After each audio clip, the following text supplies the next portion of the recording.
Guys કેમ છો? સો આજે આપણા અનબોક્સિંગ કરવાના છે. એકચ્યુઅલી મેં ઓલરેડી અનબોક્સિંગ કરી દીધું છે. એન કારણ પછી ના મળે ને ટાઈમ, એટલે મેં કીધું હમણાં ચાલુ કરી દઉં. હજુ બીજું બધું પાર્સલ આવે છે, પણ મેં કીધું આટલા જ મેં બતાવી દઈશ, પછી તે વખત આવે તે વખત પાછા બતાવી દઈશું. સો મારા છોકરો બહુ બધું કપડાં છે, પણ એના બા અને એના મામા મામી એ બધું આપ્યું છે. પણ મારા તરફથી આ મેં બીજે મંગાવી લીધું છે. મસ્ત મસ્ત કપડાં જો એના બધું પહેરવાનું દરરોજ. જો આ કશું પ્રસંગ આવે આ મસ્ત આવશે. અને આ જો ટી શર્ટ એ મને છે ને મારા હારું ઓછું મંગાવી લીધું છે, પણ મારા બેબી હારું એ મારા અડિક્શન્સ છે. સો જો કશું બી ક્યુટ ક્યુટ મળે ને એ તો મેં મંગાવી લઈશ.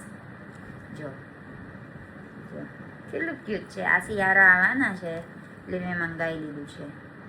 આ તો એક બ્રાન્ડ પકડાવી દીધું, એટલે એક બ્રાન્ડ તઈ બધું જોયું મેં.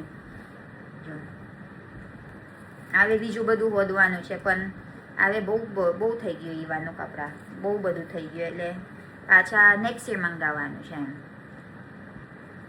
જો કેટલું મસ્ત મસ્ત છે ને, હે ને? જો કદાચ સ્કૂલ જવાનું હોય ને એ તો પહેરાશે. જો કેવું છે, મસ્ત મસ્ત ને. સો ચાલો, એ જ છે બધું. ચાલો, કેવું છે, મસ્ત છે કે નહીં?